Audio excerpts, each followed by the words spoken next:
The canyon had a way of making people feel brave for the wrong reasons. From the overlook, it looked clean and simple, like a postcard that forgot to include the parts that hurt. Sun-baked sandstone, a ribbon of trail cutting across pale rock, a few scrubby trees hanging on like stubborn punctuation. If you didn't know the place, you'd think the danger was obvious. Steep drops, loose gravel, heat. But the real danger in Lost Canyon was quieter. It was the kind that waits in shade. It started as a normal missing hiker call, the kind that comes in so often it almost sounds routine, until you remember it's never routine for the people who are living it. A man had texted his sister from the trailhead, a single photo of his boots and the dirt, and one line that sounded cheerful and stupid in hindsight. Back before dark, then nothing. No check-in, no car movement on the trailhead camera, no ping from his phone after mid-afternoon, no credit card swipe at the little gas station outside the park boundary. His name went out over the radio. A description followed. Color of shirt, pack style, vehicle make, standard stuff, practical stuff, stuff that helps a stranger see you in a sea of strangers. By early evening, the search team had already done the first sweep. The obvious places, the easy wrong turns, the sections where people slip, panic, and do exactly what you'd expect a frightened person to do.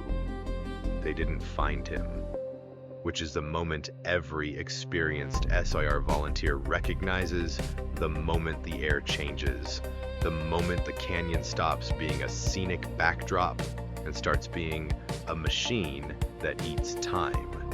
Lost Canyon Cave Trail was popular because it promised two things humans can't resist: mystery and a payoff. The payoff was a cave at the end of the route. Not a massive tourist cavern with railings and souvenir magnets, but a rough opening in the rock that felt personal, like you discovered something the world forgot. The park brochures called it a shallow limestone pocket with unique mineral features.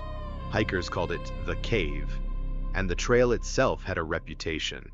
Narrow passages, a few scramble sections, one spot where the path seemed to vanish into bare stone and then reappear if you looked at it the right way.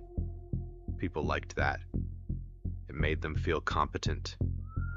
It made them feel chosen.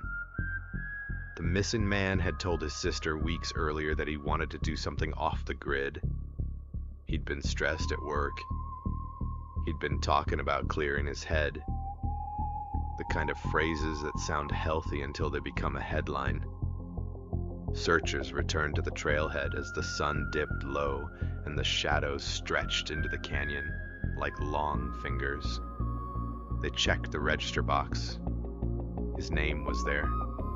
Time in, no time out. They checked the parking lot. His vehicle sat alone, dusty and patient, like it was waiting for him to come back and apologize for being late. They checked the trail again, but now with more intention. Grid patterns, stop and listen intervals, calls into side gullies, the methodical rhythm that SR teams use to keep fear from turning into chaos. Still nothing. Then, because modern searches are half boots and half batteries, they launched the drone. The operator was a quiet guy who treated the drone like a tool, not a toy. He didn't fly it like a teenager showing off. He flew it like someone who knew every wasted minute could become irreversible. The drone rose above the canyon, and the camera feed sharpened into that oddly clinical view of the world. Everything flattened into geometry. The trail looked like a thin scar. The trees became small, rough dots. The rock faces turned into textured walls. At first, nothing stood out. The canyon looked empty, which is what makes searching it so brutal. It can hold a human body like a secret without changing its expression. They pushed the drone deeper, following the trail line, sweeping left and right across the slopes, scanning the ledges where someone might sit to rest. And then the operator paused. He zoomed. At the edge of a shaded rock face not far from where the marked trail bent toward the cave, there was a crack in the stone. A narrow, vertical seam, dark inside, the kind you'd ignore because it looks like nothing, except something was wedged in it. A backpack, not lying on the ground like someone set it down, not torn and scattered like an animal had dragged it, wedged, jammed deep into the crack, as if the canyon itself had taken a bite, and the pack was the last thing sticking out.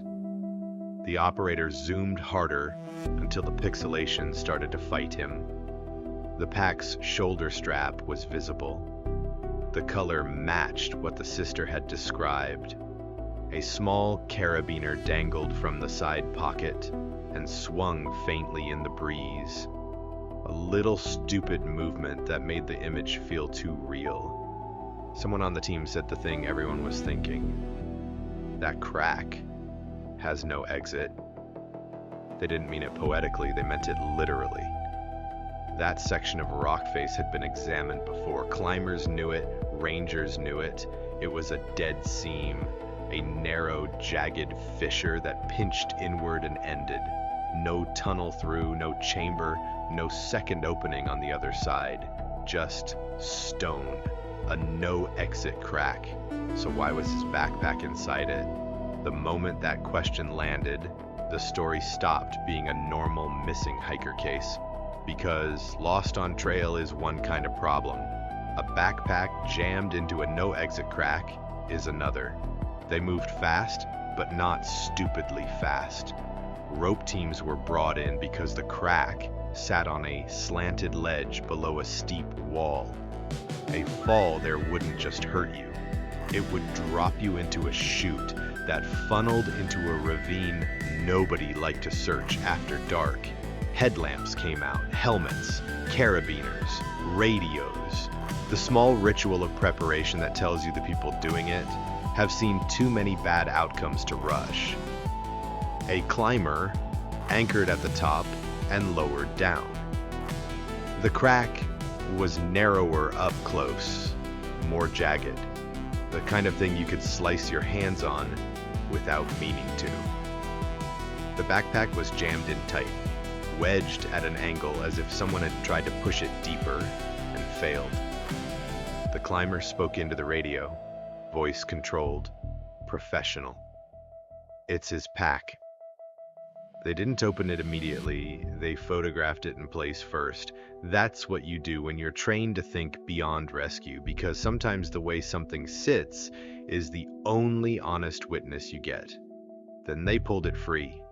The zipper was half open. Inside they found what you'd expect to find in a day hiking bag: a bottle, a snack bar wrapper, a small first aid kit, a light jacket, a phone power bank. And then the first thing that made everyone look at each other: his wallet was there, his keys were there. If he had chosen to disappear, he didn't do it like someone who planned to build a new life. He did it like someone who expected to come back. The second thing was worse. His phone was there too. Dead battery. No signal. It was the kind of detail that turns panic into focus because it narrows the world. If the phone is in the bag is in the crack, then he was here. Not vaguely, not somewhere along the trail, but here. And if he was here, then something happened here. The crack itself was examined next. The climber ran gloved fingers along the edges. The seam looked narrow enough to swallow an arm, maybe a shoulder if you contorted, but not a whole adult body. Not without breaking bones, not without scraping skin off. A ranger shone a light into the darkness. The beam went in and died quickly, swallowed by rock. No passage, no chamber, nothing. Except the darkness didn't feel flat. That's a strange thing to say, but people who work caves and canyons know it. Some holes feel like holes. Some holes feel like space. You can't always explain it, but your gut notices a difference before your brain gives it a label.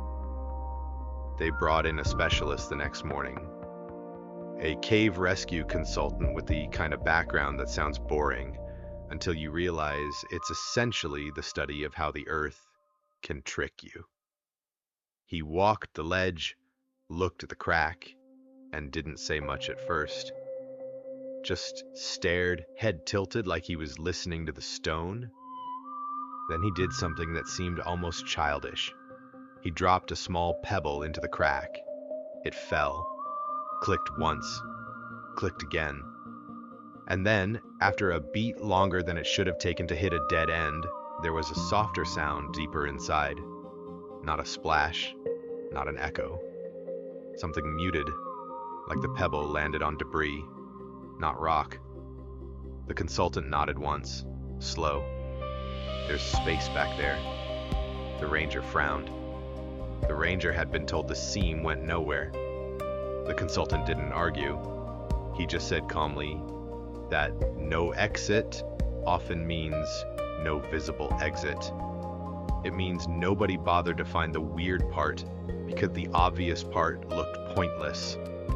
He asked for a thermal camera scan, the kind used in building inspections and occasionally in rescue operations when you need to see temperature differences behind surfaces.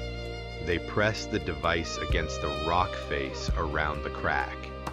Most of the wall was uniform, warmed by sun, but one section slightly above and to the side of the seam showed a faint, cool patch. Not a person, not a body heat signature, just a temperature difference that suggested hollow space behind the rock. The sort of thing that makes your skin prickle, because it means the canyon is not solid where you assumed it was solid. Now the question changed again. If there was space behind the crack and the crack was no exit, then what was the space? A natural pocket? A hidden cave? An old mine void? A collapsed chamber? And if it existed, did he find it? Or did something push him toward it? They marked the rock face and brought in a geological survey team from a nearby university.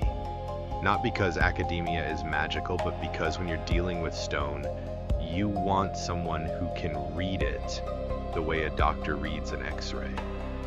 The geologist arrived with a tablet, a small hammer, and that calm, slightly annoyed look experts get when they're asked to explain something the earth does without permission. He examined the seam and the surrounding rock. He noted the layering, the way the crack cut across strata. Then he pointed to a faint line in the stone that most people would never notice. Old sealing compound. Not fresh, not modern, but not natural either. Something that had been smeared into a fracture decades earlier. Someone had tried to patch this crack at some point, not for aesthetics, for stability, for safety, meaning someone knew it wasn't nothing. They pulled historical records. Lost Canyon had not always been a park. Long before the trail brochures and the warning signs, the area had been prospected. There were old claims in the region, small operations that flared up and died when the ore ran thin, or the funding ran out, or someone got hurt. Most of these sites were officially closed and reclaimed, which is a bureaucratic phrase that can mean everything is perfectly sealed, or it can mean someone threw rocks into a hole and hoped nobody would be curious. One entry in a ranger station archive caught their attention, a note about a service corridor behind a rock face near the cave related to an old ventilation cut. The note was vague and the map hand-drawn, but it put a cold finger on the exact section of canyon. Ventilation cut. That doesn't sound like much until you realize ventilation is only needed when there's something behind the rock that needs air. They returned to the crack with heavier equipment. A small camera snake, the kind used by plumbers and inspectors.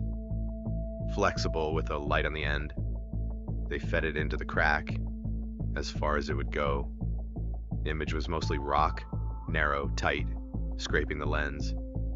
Then the crack widened slightly enough to show a small cavity. Dust, loose stones. And then beyond that, the camera angled into darkness that looked deeper than a pocket should be. The snake hit a pinch point and wouldn't go further. But it had shown enough. There was a void. Now, because the void couldn't be accessed through the crack safely, they looked for another way in. And here is where the canyon started to behave like a puzzle that didn't want to be solved. The trail ended at the cave, and the cave itself was shallow. Or at least that's what hikers believed. It had a wide mouth, a sloping floor, and a back wall that looked solid. People took photos inside, scratched their names into soft patches of mineral, and left. But the cave had one section at the rear where the rock sounded different when tapped, a duller tone. Not hollow exactly, but less dense. The geologist tapped it again, then again, mapping the sound like someone tapping on a wall in an old apartment, searching for studs. Then he found it. A vertical seam hidden behind a rough curtain of mineral deposits. A line that didn't match the natural fracture patterns, a line that looked to his trained eye like a deliberately exploited weakness. They cleared debris carefully, no chisels, no smashing, just slow removal of loose layers to see what was beneath. Behind the deposits was a rough, narrow opening, like a squeezed throat, leading into darkness. And on the floor near it, partially buried in dust, was something that made the ranger freeze, a strip of fabric caught on a jagged edge. The color matched the missing man's shirt. This was no longer theoretical. They set up a proper cave rescue entry. This meant a different pace, a different discipline, breathable air checks, anchor points, communication lines. A small team, because too many bodies in a confined space turns rescue into tragedy. The first rescuer went in. The opening narrowed quickly, forcing him sideways, then down. His helmet scraped rock. His shoulder brushed stone.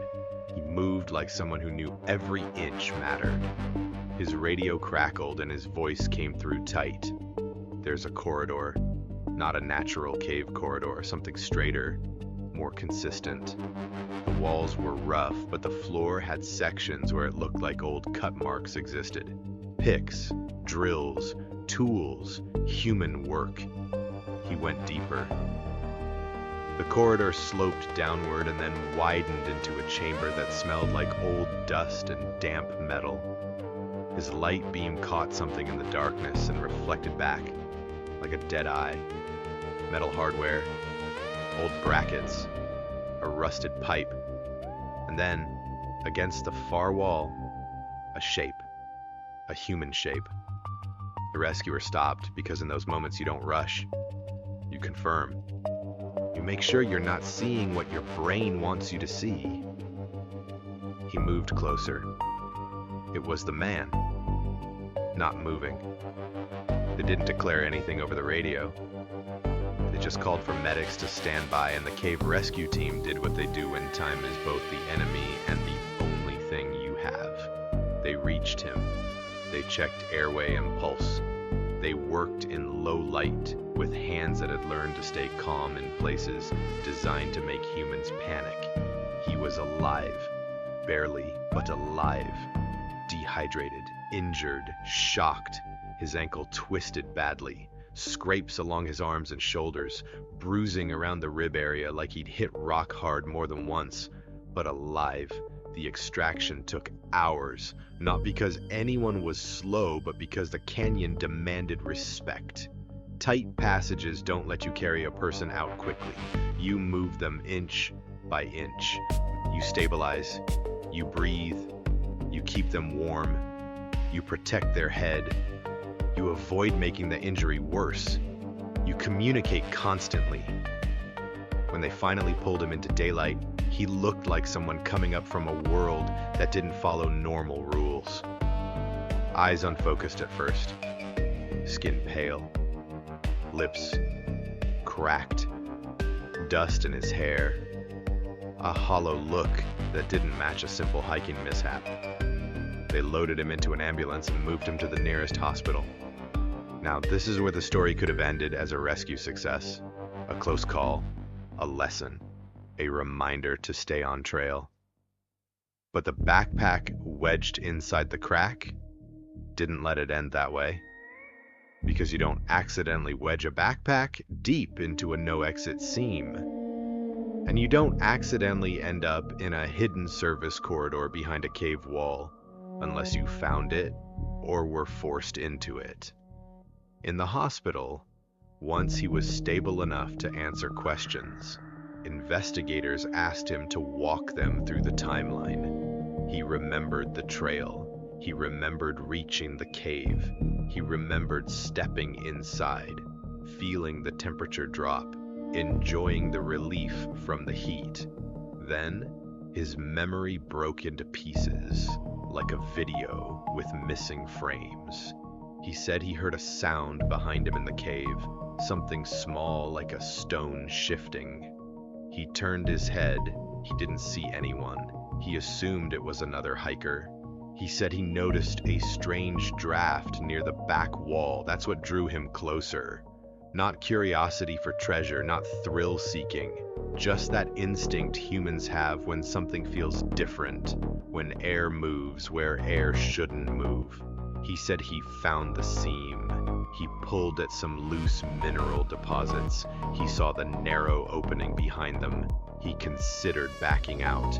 He said he even told himself it was stupid. He was alone. No rope, no helmet, no reason. Then he said something that made the room go quiet. He heard a voice, not a clear voice, not words he could repeat. More like a low murmur, too close, too intimate, coming from deeper inside the opening, like someone was just around the corner in the dark. He thought someone was trapped. That's what he said. He thought someone was in trouble, so he pushed in. Once he was inside, the opening narrowed behind him more than he expected. He had to twist his shoulders. His pack scraped rock. He pulled it off to get through, and then, he said, the air behind him shifted hard, like a sudden push of wind. But it wasn't wind. It was force, the feeling of something moving, something pressing. He panicked. He tried to back out. The opening fought him. His memory snapped again. Next thing he knew, he was lower in the corridor, injured, his head pounding, his pack gone. Investigators asked him about the backpack in the crack. He shook his head. Slow, he said he didn't put it there. He said he didn't even return to that section of wall. He said once he dropped down into the corridor, he spent hours trying to climb back up. He found dead ends. He found small collapse piles. He found rusted metal and broken timber that looked old and rotten. He found one point where he could see faint light through a crack above, but it was too narrow to reach. He said he screamed until his throat hurt. Then he said he stopped screaming because he realized screaming wastes water. He tried to conserve. He waited. He listened. He said the corridor was not silent. He said he heard shifting sounds, sometimes distant, sometimes close, soft scrapes, a pebble rolling, a faint tap like a rock being touched. He couldn't say if it was animals, settling stone, or something else, but he said it didn't feel like he was alone. That was enough to ignite the rumor machine, because it always is. People love a canyon mystery. They love the idea that nature has teeth that are almost intelligent. Investigators, however, did not chase ghosts. They chased mechanics. They went back to the crack with the backpack and examined it more carefully. They photographed the strap marks. They checked for fibers and residue on the rock edges. They found fresh abrasion on the inside of the seam, not just from the pack being jammed, but from the pack being pushed. The scrape pattern suggested the pack had moved inward at least once and then been pulled partially back out, like someone had tried to send it down the crack, then realized it wouldn't go, then wedged it in a way that made it look like an accident. They also found something else that made the case take a darker turn. On the pack's side pocket, where a hand would grab it, there was a smear of a substance that didn't match dirt or mineral dust, a faint, greasy residue with tiny flecks of metal, the kind you get from handling old machinery, old metal, rusted brackets, grease that has lived in darkness for decades. That residue matched what the rescuers found inside the corridor: old mining hardware, remnants of a decommissioned operation that had never been fully sealed. Meaning, someone had been inside recently. Not decades ago, recently. They pulled visitor logs and trail registers. They pulled nearby trail camera footage. They interviewed the handful of hikers who had been on the trail that day. Most people remembered nothing, which is normal. The trail isn't memorable until it becomes a crime scene. But one witness remembered something. A pickup truck parked off to the side of the trailhead earlier that morning, not in the official lot. A truck that looked like it was meant to blend in. Dusty. No distinctive markings, and a man standing near it for a long time, not hiking, just watching the trail. Another witness remembered a figure near the cave entrance around midday, someone who stepped aside as hikers passed, head down, face shaded. The problem with canyons is they create blind zones. If someone wants to disappear for a few seconds, the rock gives them that gift. Investigators considered the simplest explanation first. The hiker got curious, went into a hidden opening, fell, and his backpack got wedged when he tried to pull it through the crack, or when it caught as he fell.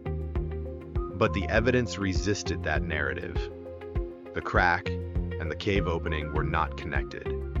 The crack was outside on a rock face, while the corridor entrance was behind mineral deposits inside the cave. Two separate access points into the same void. And the void itself had signs of human modification. So why the backpack in the crack? The answer came from the geologist who did what experts do when everyone else is staring at drama. He stared at the stone. He mapped the void's geometry using soundings and ground-penetrating radar at the surface, where possible. The canyon's rock made radar difficult, but they got enough to build a rough model. The model suggested the corridor chamber sat behind both the cave wall and the crack seam, like a hidden pocket that touched the canyon face in more than one place. In other words, the crack was a ventilation seam. Air moved through it. Small objects could be pushed toward it. And importantly, someone inside the corridor could reach partway up into the crack from the inside, at least far enough to wedge something in place. That shifted the backpack from accident to signal. Someone inside the void could have staged the pack to misdirect searchers or to create confusion. Or, more disturbingly, someone outside could have staged it to force searchers to focus on the no-exit seam while the real access point remained hidden inside the cave. Investigators sealed the trail. They treated the corridor like a contaminated site, because now it wasn't just rescue terrain, it was potential evidence of something ongoing. They searched deeper into the corridor system and found more than just one chamber. There was a branching section that led to a collapse There was a narrow squeeze that led to an old ventilation shaft plugged with rubble. There was a section where timbers had been deliberately stacked, not fallen, blocking a passage like someone wanted to close it fast without leaving a neat seal. And in one darker corner they found a small stash. Not treasure, not a crime trophy. Supplies, a water bottle, a flashlight with newer batteries, a blanket, a small bag of snack wrappers, nothing with a name on it. It looked like someone had been using the corridor as a hideout. The canyon wasn't just a natural hazard. It was a place someone could live in briefly, like a parasite living in a body no one checks. The rescued hiker had not been abducted in the traditional sense. Nobody had grabbed him in daylight and dragged him screaming. That would have left witnesses, noise, a trail. But it didn't mean he was alone either. If someone wanted to lure a person into that corridor, into a place with poor exits and confusing routes, they didn't need a weapon. They needed a sound, a murmur, a cry for help that wasn't real. The hiker's account of hearing a voice couldn't be verified, but investigators did test the acoustics. They stood in the cave and had a person whisper from within the corridor entrance. The whisper traveled oddly. The mineral deposits and the tight opening created a focused channel. From the cave floor, it sounded like it came from just beyond the seam, close enough to feel urgent, close enough to make a decent person step forward. This is the cruel geometry of caves. They can bend sound like they bend light. By the time the case report was drafted, the official conclusion was careful. It avoided sensational claims. It emphasized hazards, undocumented mining remnants, and the risk of entering unmarked openings. But it also included one line that was easy to miss if you weren't trained to read between bureaucratic language. Evidence suggests possible third-party presence in the subsurface corridor system. Possible third-party presence. That is the polite way of saying someone may have been down there when he went in. And the backpack wedged in the no-exit crack, the object that made the drone operator stop and zoom and swear under his breath, remained the most unsettling piece. Because it wasn't where a backpack should be. It wasn't where a backpack could be if the story were simple. It was where a backpack could only be if the canyon itself was playing tricks. Or if someone who understood the canyon's hidden roots decided to leave a clue in the most impossible place. The trail reopened weeks later with new warning signs, stronger barriers inside the cave, and a ranger-led briefing that described the area's historical hazards. People still came, they still took photos at the cave mouth, they still looked at the rock face where the crack was, and tried to imagine the backpack wedged inside it like a swallowed thing. And sometimes, if the wind hit the canyon just right, you could hear air moving through seams in the rock, soft, steady, almost like a breath. It didn't mean the canyon was alive, but it did mean the canyon had lungs. And for one day, those lungs had hidden a man long enough to make the world think he'd been taken by stone itself.